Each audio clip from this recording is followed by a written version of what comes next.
सभी परम मित्रों को मेरा नमस्कार। आज अपने ब्लॉग के माध्यम से एक ऐसे महान व्यक्ति की जीवनी पर एक ऐसी मोटिवेशन वीडियो जो आप हम सब के लिए एक प्रेरणा स्रोत है।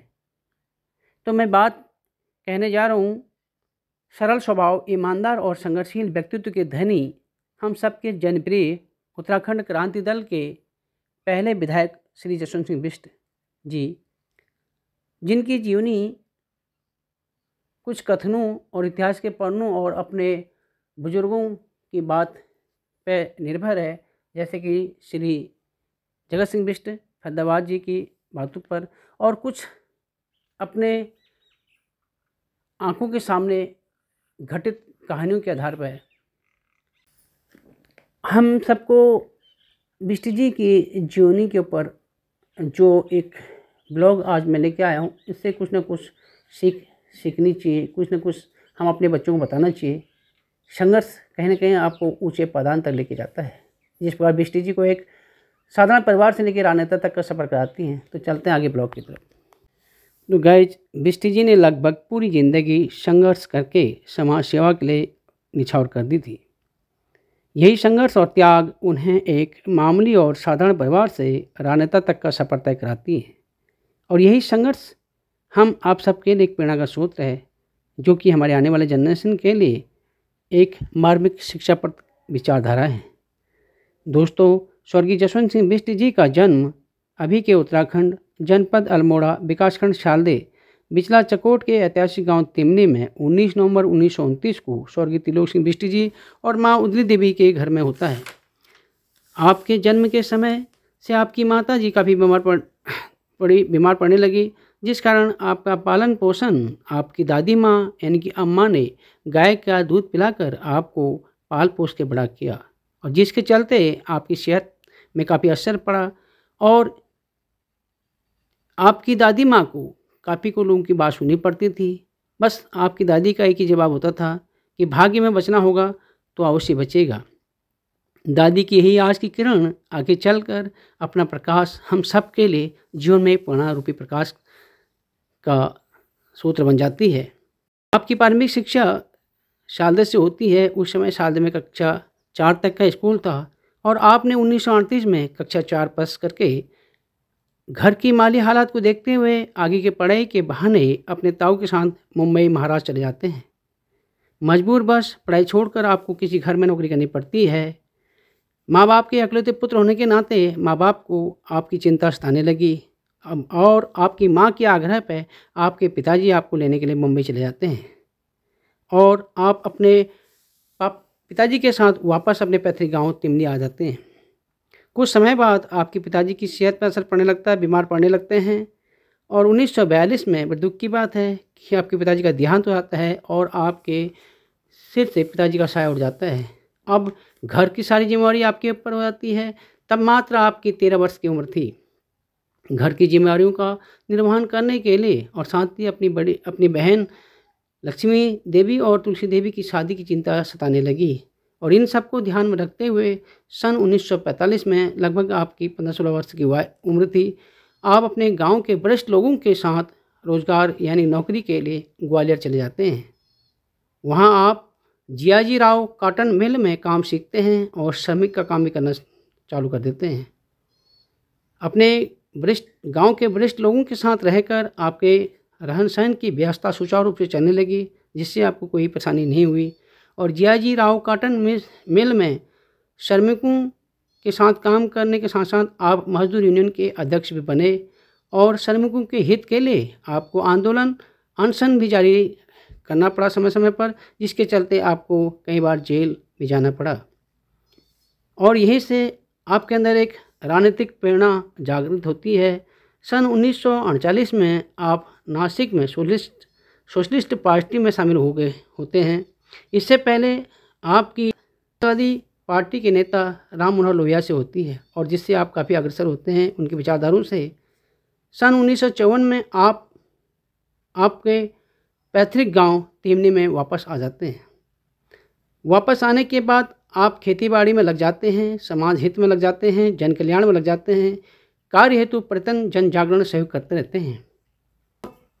कभी कभी हमारे सुनी बातों पे कि इसी तिमनी गांव से कांग्रेस के एमपी मेंबर ऑफ पार्लियामेंट स्वर्गीय जंग बहादुर सिंह बिष्ट जी जब अपने गांव तिमनी में आते थे तो उनके विरोध में आप खेतों में जुते हुए बैल को छोड़कर उनका विरोध प्रदर्शन करने के लिए काला झंडा लेकर उनके आगे पीछे घूमने लगते थे। और यही त्याग, यही सब कुछ देखते हुए लोगों के दिलों में आपकी एक छाप, अनूठ छाप बैठ गई। उसके बाद आप सरणा में घोड़े और खच्चरों की यूनियन बनाई, जिसके मटेला महादेव से सरणा तक लिसा कनस्तर ढोने का काम करते थे। मटेला से सरणा तक प्रति कनस्तर भाड़ा मात्र 4 आना था, जो कि काफ़ी कम था। इसे 8 आना तक बढ़ाने का प्रस्ताव के चलते आप ठेकेदार से बातचीत की और ठेकेदार ने आपके बातों को ना मानते हुए और इसी के चलते आपने आह्वान पर सभी घोड़े और खच्चरों वालों ने हड़ताल शुरू कर दी, जिसके चलते व्यवस्था बिगड़ गई, जिससे नाराज होकर तत्कालीन पटवारी चिंतामणि जी ने श्री जसवंत सिंह बिष्ट जी को बंदूक के सहारे धमकाने की कोशिश की। पुरजोर कोशिश करने के बाद नेताजी अपने मांग पर अड़िग रहे, जिससे हड़ताल और लंबा खींच गया और ये बात अब जिला प्रशासन तक पहुंच गई, जिसके चलते रानीखेत के तत्कालीन एसडीएम ने पटवारी को रानीखेत तलब करने के लिए या तुरंत आने को कहा।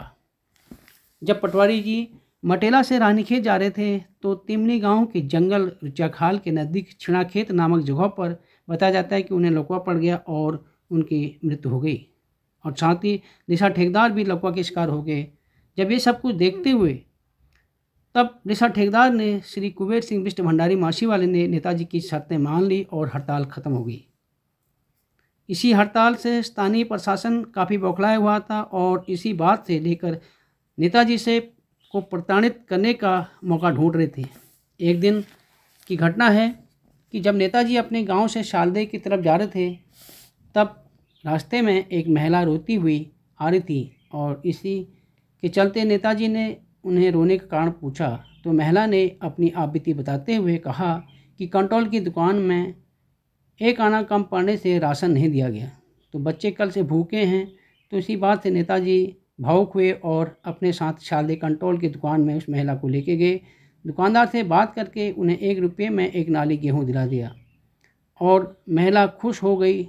उस समय चकोट का राशन डीलर दबंग और रसूखदार वो स्थानीय प्रशासन से मिला हुआ संपन्न व्यक्ति हुआ करता था, इसलिए उसने एक दिन नेताजी को प्रताड़ित करने के बहाने रात को खाने को आमंत्रित किया और नेताजी इतने सीधे थे कि उसकी भावनाओं को नहीं समझ पाए और उसके खाने के आमंत्रण को हामी भर दी, जो कि एक साजिश थी। साथ ही इसमें उस समय के पटवारी मोती सिंह, जिनका डेरा दुकान के समीप था, डीलर ने पटवारी और मेहरा लोगों की साठगांठ के से नेताजी को चरस केस में फंसा दिया, जो कि सुनी बातें हैं। हथकड़ी लगाकर उस टाइम नेताजी को रानीखेत हवालात पहुंचा दिया। और ये बात जब इस बात की भनक रातों रात तिमनी वासियों को और चकोट के आसपास के गांवों को जब पता लगता है तो लोगों के मन में इस बात से आक्रोश के चलते उनकी गवाही और छुटाने के लगभग 250 लोगों का जत्था रानीखेत को रवाना हो जाता है। इसी बात से नाराज तिमनी के स्वर्गीय जोधा सिंह बिष्ट जी मेहरा लोगों के ऊपर गुस्सा होकर के बदले की भावनाओं से उत्तेजित होकर शालदी की तरफ जा रहे थे तो लोगों ने उन्हें रोक दिया। दूसरी तरफ नेताजी को छुटाने के लिए गए जत्थे कुछ रानीखेत पहुंचा तो कुछ रास्ते पे, पर नेताजी उनसे पहले गांव आ गए थे। उस समय के तत्कालीन रानीखेत एसडीएम साहब नेताजी के स्वभाव और ईमानदारी से भली भांति परिचित थे। इसी के चलते उन्हें बाइज्जत बरी कर दिया और पटवारी को डांट लगाते हुए आगाह किया। तो नेताजी के आने पर गांव और चकोट में खुशी की लहर दौड़ चुकी थी। इस उपरोक्त घटना के बाद नेताजी पूरे चकोट, गेवाड़, नया, कंगलसवां, सल्ट और सिलोर के जनमानस के बीच में एक ख्याति प्राप्त कर प्रसिद्ध हो गए। इसके बाद आप रानीखेत विधानसभा क्षेत्र में राजनीति की छोटी पड़ाव से राजनीति शुरू करते हैं। सबसे पहले आप तिमली वन पंचायत के सरपंच बने। सन 1960 से लेकर 1972 तक आप शालदी के ब्लॉक प्रमुख के कनिष्ठ और ज्येष्ठ प्रमुख रहे। सन 1973 में आप शालदी के ब्लॉक प्रमुख निर्वाचित हुए। इसी दौरान आप कृषि उन्नति हेतु जमीनी स्तर पर भ्रमण किया, जिसके फलस्वरूप शालदी और चकोटिया ब्लॉक में कृषि वैज्ञानिकों के आकर भ्रमण करके और वैज्ञानिकों के कृषि उन्नति की नई विधियाँ सिखाई गई और जिससे खेती के प्रति लोगों का रुझान बढ़ा और अच्छी फसलें उगाने के लिए लोग इच्छुक हुए। राजनीति में कदम रखते हुए 2 बार रानीखेत विधानसभा सीट से सोशलिस्ट पार्टी के चुनाव लड़े, पर जनमानस का पूर्ण सहयोग रहा और अलबत्ता आपको हार का मुंह देखना पड़ा। इसके बाद भी आप अडिग रहे। इसी दौरान क्षेत्रीय कलाकारों ने निम्न गीत भी, एक गीत तेरा सूरज पर जसिया ग्रहण लगियो, 3 पट्टी चकोट जसिया अनहर पड़ गयो, इस प्रकार के गीत जो है आपके पर बनवाए। इसके बाद सन 1979 में यूकेडी पार्टी का गठन हुआ और आप उसे सम्मानित संस्थापक सदस्य बने और इसी के चलते आपको यूकेडी से 1980 में रानीखेत विधानसभा सीट से टिकट मिला और आप जीत हासिल कर यूकेडी के प्रथम विधायक बने। तो अभी जो बात मैं आपको बताने जा रहा हूँ, यकीनन ये बात यकीन करने लायक नहीं है, पर आपको यकीन करना पड़ेगा क्योंकि बात में हकीकत है। जब 1980 में उत्तराखंड क्रांति दल से श्री बिष्ट जी को जब टिकट दिया गया था, तो बिष्ट जी को नामांकन भरने के लिए अपने पैतृक गांव से 120 किलोमीटर दूरी अल्मोड़ा डिस्ट्रिक्ट में जाना था। तो जब उस दौरान जब वो गांव से नीचे उतर रहे थे, तो एक गांव की दलित महिला ने आकर उनसे कहा कि उनका लड़का 4th क्लास में पढ़ता है और जिसमें कि उनके बच्चे ने 2 पुस्तकें खो दी गई हैं और उस टाइम पुस्तकें स्कूल से मिला करती थी और जिसकी वजह से स्कूल के टीचरों ने उसे स्कूल आने से मनाही कर दिया था। जिसके चलते बिष्ट जी ने जब पूछा कि आपकी किताबों की कीमत कितनी है, तो उन्होंने बोला कि 4 रुपये देने पड़ेंगे। तो बिष्ट जी ने अपनी जेब से 4 रुपये निकाले और उस औरत को दे दिए और तब उनकी जेब में 6 रुपये थे, तो 6 में से 4 रुपये उस औरत को दे दिए गए। अब रहे 2 रुपये। जब वो गांव से नीचे उतरते हैं तो ग्राम देवता के मंदिर में आशीर्वाद लेने हेतु वो 2 रुपया जो है ग्राम देवता को चाह देते हैं। इस प्रकार जब पूरी तरह जेब खाली हो जाती है तो अल्मोड़ा कैसे जाएंगे और नामांकन का शुल्क कैसे जमा करेंगे, तो कुछ नहीं मालूम था। कुछ खेत नीचे उतरे तो गांव का एक किसान कंधे में हल टांगे हुए हाथ में बैलों की रस्सी पकड़े हुए मिले। उन्हें पूछा, नेताजी आपका दौरा कहाँ है? तो बताया कि अल्मोड़ा जा रहा हूँ चुनाव का पर्चा दाखिल करने। तो सदस्य किसान ने कहा कि नेताजी कैसे आदमी हो, पहले घर पर बताते तो कोई सहायता करता। यानी कि इतना बड़ा लगाव था लोगों का इनके प्रति कि लोग इनको हर तन मन धन से इनको सहयोग करते थे, इतना प्रेम था लोगों के प्रति इनका। यहाँ मेरे पास बीड़ी माचिस के 2 रुपये हैं, तो आप ले लो, मैं काम चला लूँगा। इतना कहकर किसान ने नाना करते हुए भी उसे भले आदमी ने उन्हें 2 रुपये दे दिए उनके हाथ में। गांव के नीचे सड़क पर पहुँचे तो वहाँ एक छोटी सी दुकान पर बैठे दुकानदार ने भी वही उलाहना दिया और पहले क्यों नहीं बताया, कल शाम ही रामनगर से वसूली को आए लाला को कुछ था वो तो दे दिया है। बातें हो रही थी कि दूसरे गांव के 2 ग्राहकों ने कुछ सम्मान और उनसे मिले 20 रुपये उस दुकानदार ने बिष्ट जी को थमा दिए। थोड़ी देर में देघाड़ से रामनगर आने वाली बस पहुंची। उसमें बैठे कंडक्टर ने उनसे टिकट मांगना शुरू किया तो मौजूदा बस में मालिक भी बैठा हुआ था, तो वही सवाल पूछा कि नेताजी कहाँ जाना हो रहा है। तो बताते उन्होंने कंडक्टर को हाँक लगाई कि नेताजी हमारे साथ भद्रव खान तक जाएंगे, उनका टिकट मत काटना। नेताजी का भद्रव खान अपने गांव में उस गाड़ी के मालिक ने तिलक लगाकर उनके श्रीमती जी ने स्वागत किया और उनके विजयी होने की शुभकामनाएं दी। साथ में 200 रुपये उनके लाख मना करने के बाद भी ज़बरदस्ती उनकी बास्केट की जेब में घुसा दिए।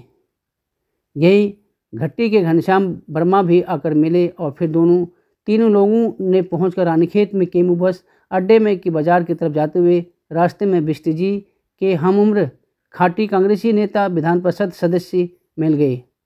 उन्होंने धीरे से मेरे कान में कहा कि जसवंत के पास पर्चे के भी पैसे हैं कि नहीं हैं। मैंने संकेत में उत्तर दिया। तब उन्होंने कहा कि शाम को वापसी में घर आना। आगे चलकर बुक सेलर धर्म सिंह जी की दुकान पर पहुँचे तो नामांकन शुल्क और खर्चे लायक पैसों का एक अन्य मित्र के साथ तैयार मिले। हम पांचों बस अल्मोड़ा पहुँचे और बिष्ट जी का नामांकन कराया। 1980 का यह बेहद संघर्षपूर्ण और कांग्रेसी प्रत्याशी पूरन मेहरा जी को 250 से लेकर 60 वोटों के बीच कहीं पर आंकड़न 256 का जाता है तो कहीं पर 251 का, इसलिए मैं कंफर्म नहीं कह सकता हूँ। फिर भी 256 वोटों से बिष्ट जी ने विजय हासिल की और यही बिष्ट जी की शादी और सीधेपन को समझने में के लिए सिर्फ एक ही उदाहरण काफ़ी है। इसके साथ ही एक बार जब उन्हें भिक्षाटन से रामनगर जाकर लखनऊ वाली ट्रेन पकड़नी थी और संसद में मीटिंग को अटेंड करना था, गाड़ियां जो है हड़ताल पर थी और जब किसी को मालूम था कि लाला बहादुर मल का ट्रक रामनगर आने वाला था तो लाला के घर जाकर उन्हें जो है उससे गुहार लगाई कि मुझे रामनगर पहुंचना है, उसके बाद लखनऊ वाली ट्रेन पकड़नी है।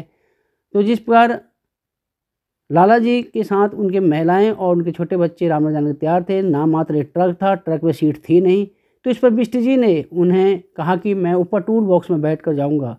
तो सचमुच उन्हें 94 किलोमीटर की यात्रा तय करनी थी टूल बॉक्स में बैठकर पूरी, जिसमें उन्हें 80 किलोमीटर की जो दूरी वो पहाड़ी इलाकों में, पहाड़ी क्षेत्र में करके हमारे मित्र एडवोकेट चंद्रशेखर करगती द्वारा संग्रहित इन उदाहरणों से समझा जा सकता है। जी पे आधारित कुछ चंद एक बातें, और इसके साथ ही जो मैंने सुना है कि एक बार बिष्ट जी अपने किसी बॉडी होमगार्ड के साथ भतरौर खान से जब रामनगर को जा रहे थे एक जिप्सी में, तो भतरौर खान के आगे कहीं उस टाइम जो है तेल का टैंकर चला करता था, लाइट की सुविधा नहीं थी, तो तेल के टैंकर में वो मिलकर दोनों ड्राइवर और उसका हेल्पर दोनों पानी भर रहे थे, तेल की जो तेल को बिक्री कर रहे थे। तो नेताजी इतने सरल स्वभाव के थे कि उन्हें प्यार से समझाया कि भाई ये तेल आपके पहाड़ का, आप भी पहाड़ के, और क्यों ऐसा कर रहे हो अपने लोगों के साथ धोखा। तो इतना सरल तरीके से समझाने के बाद उनकी आंखों में आंसू आ गए और वो लोग समझ गए, उन्हें नेताजी के पैर छुए। ये बहुत सारी मार्मिक कहानियां हैं जो कि नेताजी के जीवनी पर आधारित हैं। इसीलिए मैंने कहा ना अपनी वीडियो के माध्यम से कि भाई वो एक प्रेरणादायक और प्रेरणा सूत्र थी हमारे लिए। इस प्रकार उनकी बहुत सारी कहानियां हैं जो मैं आपको बता नहीं सकता हूं क्योंकि बहुत लंबा हो जाएगा, और साथ ही उनके बहुत सारे एग्जाम्पल हैं। एक बार बंगाली होटल रामनगर में जब उन्हें बोला गया था कि वो नीचे दीवार में बैठे थे लखनपुर चुंगी पे, तो उन्हें बोला कि कुर्सी में बैठ जाओ, तो उन्होंने बोला नहीं, ये कुर्सी हमारे लिए नहीं है, मैं कोई गेस्ट नहीं हूँ, मैं कोई आपका ग्राहक भी नहीं हूँ, इसलिए जो ग्राहक हैं उनको लिए बैठे थे, वो वहाँ पर बनी हुई दीवार पर बैठे थे। इतने सज्जन और सम्मानित व्यक्ति थे। तो ऐसा नेता आज की डेट में मुझे नहीं लगता ढूंढने के बाद भी मिलेगा। इस प्रकार बिष्ट जी 1980 में उत्तराखंड क्रांति दल के पहले विधायक उत्तर प्रदेश के रानीखेत विधानसभा सीट से मनोनीत होने के बाद दोबारा जनता के सहयोग से, जनता के प्यार से, जहां जनता ये बोलती थी कि टूटी चप्पल फटी कोट जसवा की दिया वोट के साथ साथ लोग वोट के साथ नोट देकर भी इन्हें दोबारा फिर उत्तराखंड क्रांति दल से 1989 यानी कि 1989 में फिर दोबारा विजय हासिल करके विधानसभा तक पहुंचाया। विधानसभा में जब ये पहुंचते हैं तो वहां पर ये क्षेत्रीय जनता की बातों को लेकर और लोकल समस्याओं को लेकर जब वहां पर लगभग 7500 सवाल जब वहां पर अपने मुद्दों को जनता के सामने वहां की विधानसभा में जब स्पीकर के सामने आते हैं तो उन सभी बातों से एक चीज़ ये होता है कि कुछ कार्य जो है धरातल पर होने शुरू हो जाते हैं जमीनी स्तर पर 1991 में जब विधानसभा भंग हो जाती है तो कुछ समस्याएं इनकी जो है जो विचाराधीन रह जाती हैं और वो अलबत्ता नहीं हो पाती। उसके बाद समथिंग 90 के दशक में बिष्ट जी के साथ एक ऐसी मार्मिक घटना होती है कि बिष्ट जी की उत्तराखंड क्रांति दल में 2 हिस्सों में बंटने का खतरा और बिष्ट जी को ज़्यादा उत्तराखंड क्रांति दल द्वारा ज़्यादा सहयोग ना देना, और साथ ही उनका इसी के साथ ही बिष्ट जी का समाजवादी पार्टी के नेता मुलायम सिंह जी से नज़दीकियाँ बढ़ना, ये यहाँ की जनता को रास नहीं आया और जिससे जनता ने आक्रोश पर वो लोग क्षेत्रीय जनता काफ़ी आक्रोश में आई, और जिसके चलते नेताजी को काफ़ी आघात पहुंचा, सदमा पहुंचा। उसके बावजूद भी उन्हें अपने आप को स्टैंड करने के लिए उत्तराखंड की एक नई पार्टी बनाई। उत्तराखंड साइड में उत्तराखंड जनशक्ति या जनमोर्चा इस टाइप की कोई पार्टी। उसके बाद फिर भी वो सदमे से उभर नहीं पाए, और लोगों का जो प्यार था उस प्यार को लोगों के जब उनके प्रति नाराज़गी देखी तो उस सदमे से वो उभर नहीं पाए। अलबत्ता 4 अक्टूबर 2005 को ग्राम तिमली व चकोट के गौरव उत्तराखंड के गांधी कहे जाने वाले स्वर्गीय जसवंत सिंह बिष्ट जी हम सबसे विदा लेकर परमधाम को चले गए। हम इस प्रकार नेताजी हम आप सबसे विदा होकर, और आज भी लोगों के दिल में नेताजी के प्रति वो प्यार और वो उनकी बातें अभी लोग एक दूसरे को सुनाते हुए थकते नहीं हैं। और यहाँ पर अभी उनकी राजनीतिक विरासत को उनके पोते एडवोकेट राकेश बिष्ट, जो कि उत्तराखंड क्रांति दल के कुमाऊं संयोजक हैं, वो निरंतर इस प्रयास में हैं कि इस विरासत को आगे तक जो है वो उस पायदान पर पहुंचा सकें, जो अरमान जो सपने उनके दादाजी के अधूरे रह गए उनको पूरा करें। और मैं इसी राकेश बिष्ट जी से अनुरोध करता हूँ, कृपया आप निरंतर लगे रहें, पीछे ना हटें, जिस प्रकार आपके दादाजी ने किया ऐसे आप भी करते रहें। जय हिंद, जय भारत।